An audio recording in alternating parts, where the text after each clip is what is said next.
आपका स्वागत है हमारे चैनल पे। आज हम लोग बात करेंगे इंपॉर्टेंट कॉन्स्टिट्यूशनल अमेंडमेंट्स के बारे में। तो चलिए स्टार्ट करते हैं। पहले संविधान संशोधन अधिनियम 1951 से। इसके तहत 9वीं अनुसूची को जोड़ा गया, जिसमें भूमि सुधार एवं न्यायिक समीक्षा से संबंधित कानून को 9वीं अनुसूची में डाला गया। 21वां संविधान संशोधन अधिनियम 1967 का है। इसके तहत सिंधी भाषा 8वीं अनुसूची में 15वीं भाषा के रूप में जोड़ी गई। जैसा कि हम जानते हैं कि ऑफिशियल लैंग्वेज जो है वो 8वीं अनुसूची में दर्ज की जाती है।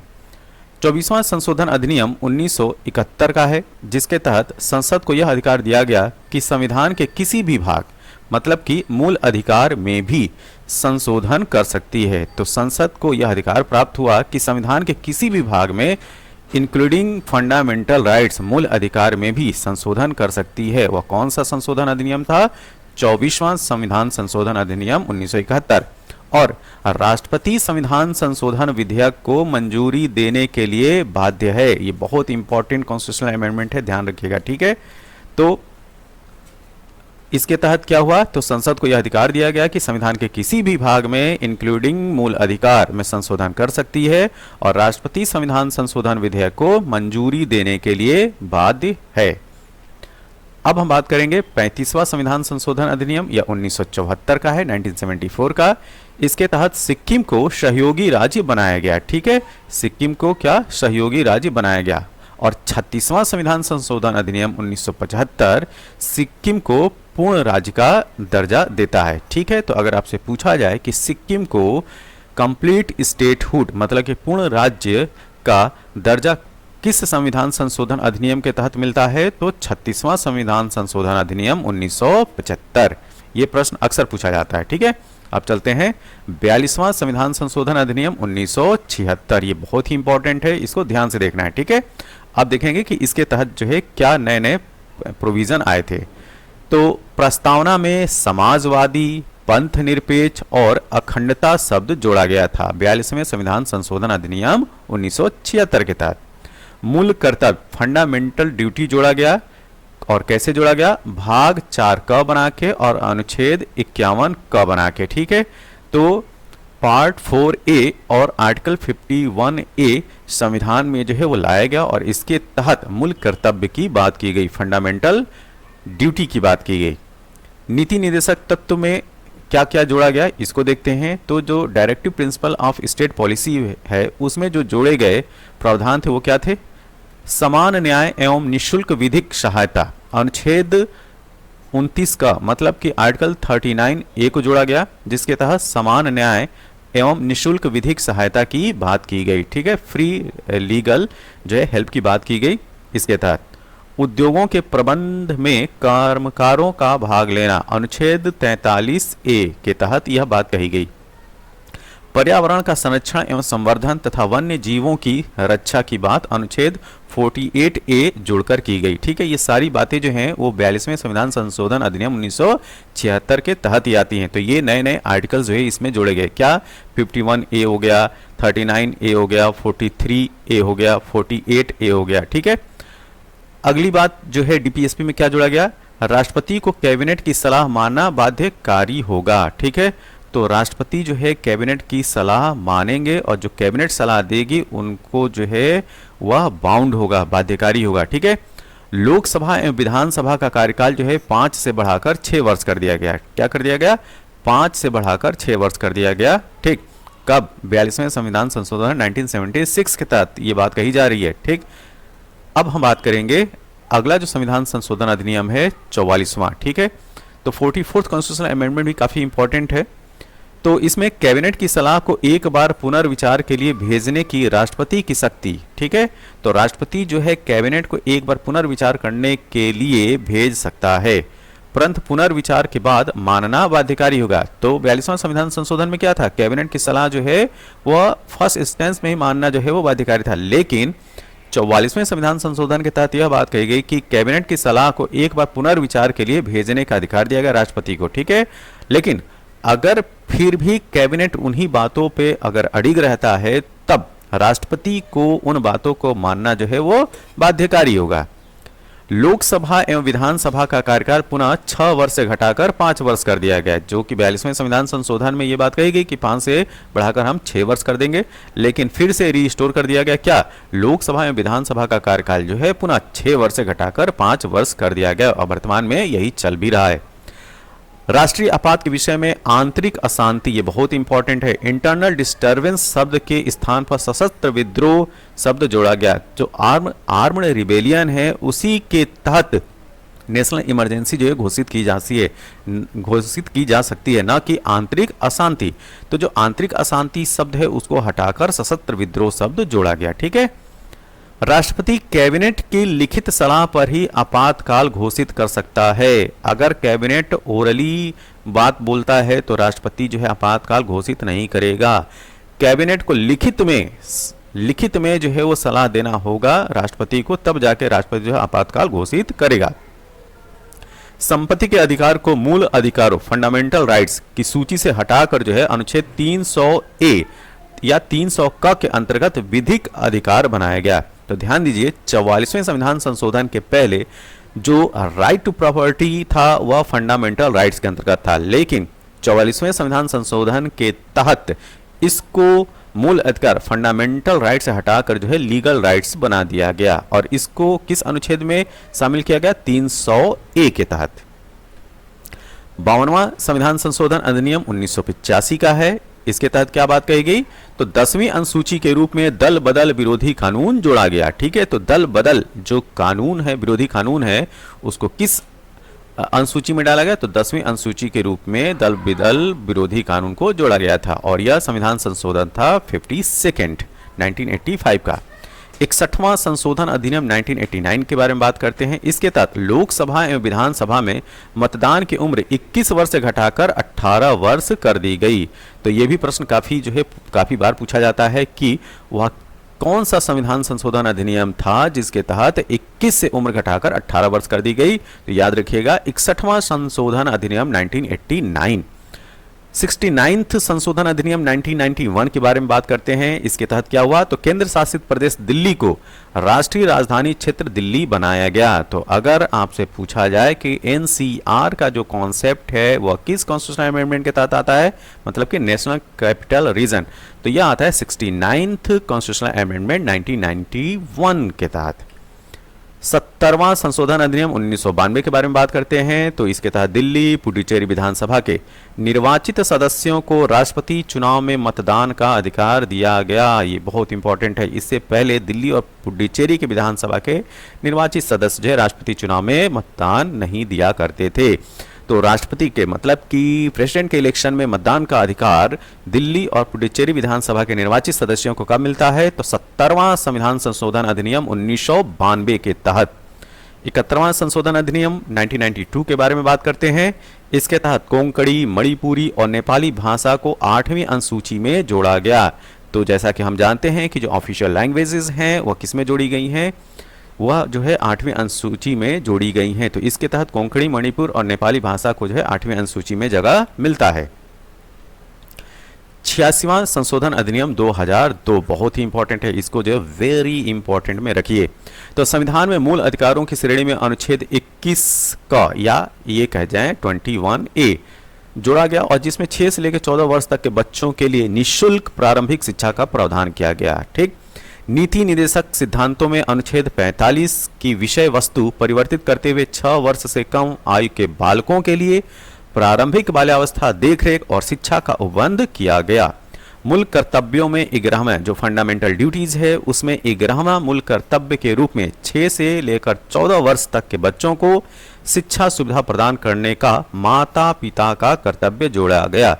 तो जो पेरेंट्स हैं, जो गार्जियन हैं, उनका यह फंडामेंटल ड्यूटीज है कि वो 6 से लेकर 14 तक के बच्चों की शिक्षा का सुविधा प्रदान करें। अब हम बात करेंगे 89th कॉन्स्टिट्यूशनल अमेंडमेंट 2003 के बारे में। ये भी काफी इंपॉर्टेंट है।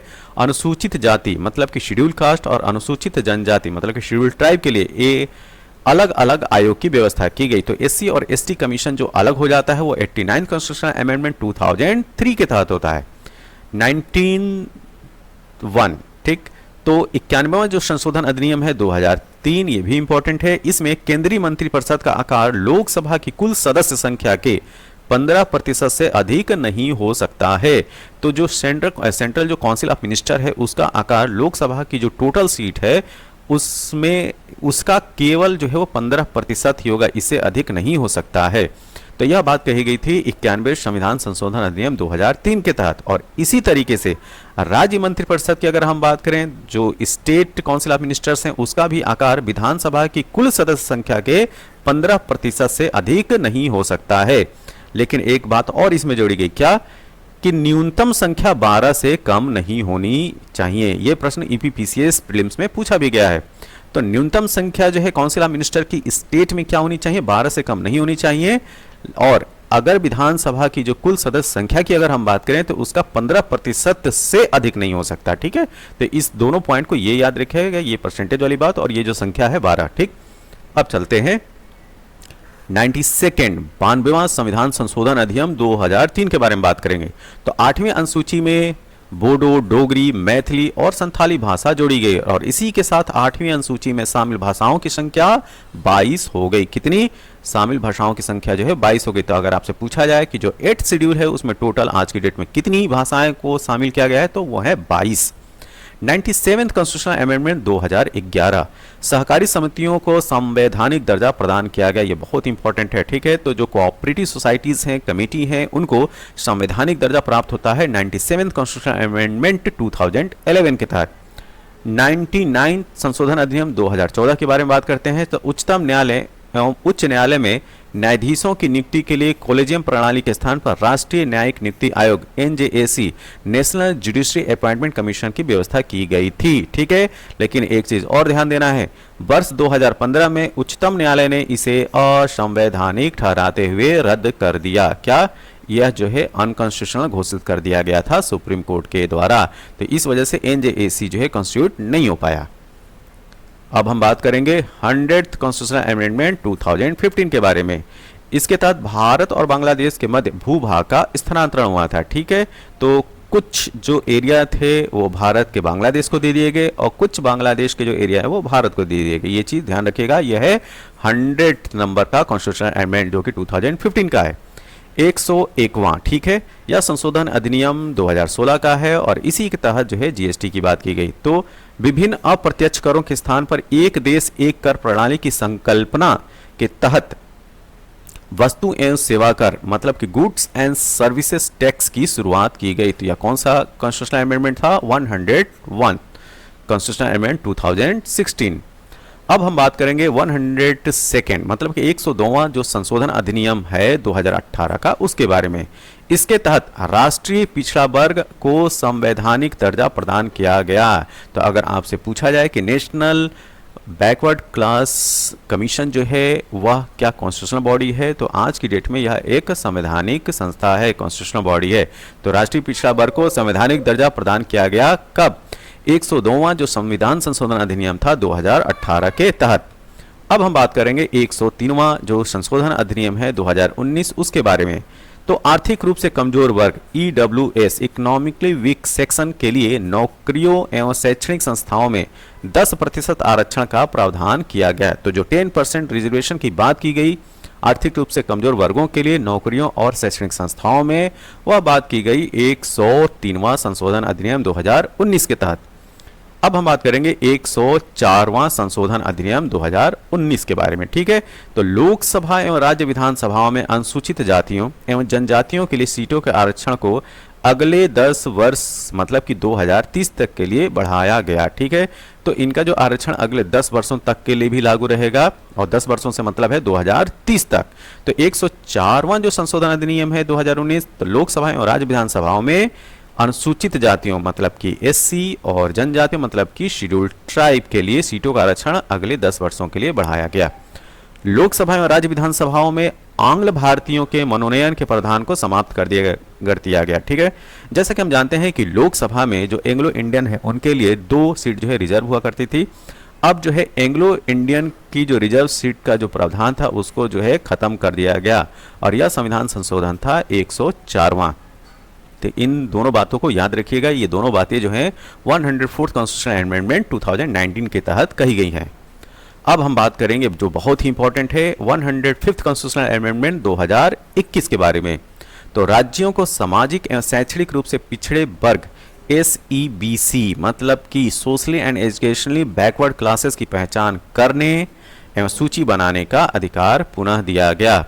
तो राज्यों को ही अधिकार होगा कि सामाजिक और शैक्षणिक रूप से पिछड़े वर्गों की पहचान करेंगे और उनकी लिस्ट तैयार करेंगे। ठीक है, राज्यों में यह अधिकार 102वें संविधान संशोधन के द्वारा जो है वो क्या था, छीन लिया गया था। और अभी हम लोगों ने क्या देखा था कि 102वां जो संविधान संशोधन था उसमें राष्ट्रीय पिछड़ा वर्ग को संवैधानिक दर्जा प्राप्त हुआ था और इसी के तहत जो है राज्यों से यह अधिकार छीन लिया गया था कि जो सोशली एंड एजुकेशनली जो बैकवर्ड क्लास हैं वह पहचान करने का और सूची बनाने का अधिकार जो है उनको नहीं होगा। लेकिन जो 105th कॉन्स्टिट्यूशनल अमेंडमेंट है उसके तहत राज्यों को सामाजिक एवं शैक्षणिक रूप से पिछड़े वर्ग SEBCs की पहचान करने और उनके सूची बनाने का अधिकार फिर से दे दिया गया है। ठीक है, ये बहुत ही इंपॉर्टेंट है, इसको ध्यान में रखिएगा। अब हम बात करेंगे जो एकदम लेटेस्ट कॉन्स्टिट्यूशनल अमेंडमेंट है वह है 106th संविधान संशोधन अधिनियम 2023, बहुत ही इंपॉर्टेंट है। ठीक है,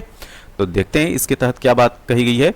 तो संविधान के नवीनतम 106th कॉन्स्टिट्यूशनल अमेंडमेंट 2023 के तहत लोकसभा, राज्य विधानसभा और दिल्ली विधानसभा में महिलाओं को 1/3 1/3 रिजर्वेशन मतलब कि आरक्षण देना है इस कॉन्स्टिट्यूशनल अमेंडमेंट के तहत। तो इस कानून के तहत महिलाओं को 1/3 आरक्षण देने के साथ SC और ST मतलब शेड्यूल कास्ट और शेड्यूल ट्राइब महिलाओं के लिए भी आरक्षण शामिल किया गया है। तो पहले जो रिजर्वेशन था लोकसभा और राज्य विधानसभा और दिल्ली विधानसभाओं में महिलाओं के लिए आरक्षण की बात नहीं की गई थी, लेकिन 106 कॉन्स्टिट्यूशनल अमेंडमेंट 2023 के तहत लोकसभा, राज्य विधानसभा और दिल्ली विधानसभा में महिलाओं को 1/3 आरक्षण देने की बात की गई है और इस आरक्षण में शेड्यूल कास्ट और शेड्यूल ट्राइब की महिलाएं भी शामिल हैं। इस संशोधन के द्वारा संविधान के अनुच्छेद 330A में के तहत लोकसभा और अनुच्छेद 332A के तहत राज्य विधानसभाओं और अनुच्छेद 239AA के तहत, बहुत इंपॉर्टेंट है, 239AA के तहत दिल्ली विधानसभाओं में महिलाओं को 1/3 आरक्षण का प्रावधान शामिल किया गया है। तो जो नए जो अनुच्छेद जो जोड़े गए हैं उनकी भी चर्चा हम लोग कर लेते हैं। देखिए, जो 330A है यह लोकसभा में और अनुच्छेद मतलब कि आर्टिकल 332A है वह राज्य विधानसभाओं में और अनुच्छेद 239AA के तहत दिल्ली विधानसभा में महिलाओं को 1/3 आरक्षण देने का प्रावधान शामिल किया गया है। तो ये जो आर्टिकल्स हैं ये आपसे पूछे भी जा सकते हैं कि लोकसभा में या राज्य विधानसभाओं में या दिल्ली विधानसभाओं में महिलाओं की जो 1/3 आरक्षण देने की बात की गई है वह किस अनुच्छेद के तहत इस बात को रखा गया है। तो इन तीनों आर्टिकल्स को याद रखेगा, आर्टिकल 330A, आर्टिकल 332A और आर्टिकल 239AA। ठीक, ओके। यह प्रावधान लागू होने के 15 वर्षों तक रहेगा, जिसे बाद में बढ़ाया भी जा सकता है। और इसको लागू कब करना है तथा अगली जनगणना के बाद सीटों के सीमांकन के बाद यह प्रावधान लागू हो जाएगा। ठीक है, तो यह प्रोविजन जो है जो नेक्स्ट सेंसस होगा उसके बाद जो डिलिमिटेशन जो की जाएगी, सीटों का जो सीमांकन किया जाएगा उसके बाद यह प्रावधान जो है वो लागू हो जाएगा। ठीक, तो हाल फिलहाल में यह जो प्रावधान है लागू नहीं है, लेकिन यह जो संविधान संशोधन अधिनियम जो है वो पारित हो चुका है। ठीक, तो यह जो है भारत के संविधान संशोधन से संबंधित अति महत्वपूर्ण फैक्ट्स थे। यह वीडियो आपको कैसा लगा, जैसा भी लगा हो आप अपने सुझाव जो हैं कमेंट बॉक्स में जरूर दें और इस वीडियो की PDF के लिए आप हमारे Telegram channel the Prayagraj institute को ज्वाइन कीजिए और इस PDF को प्राप्त कीजिए। तब तक के लिए थैंक यू, धन्यवाद।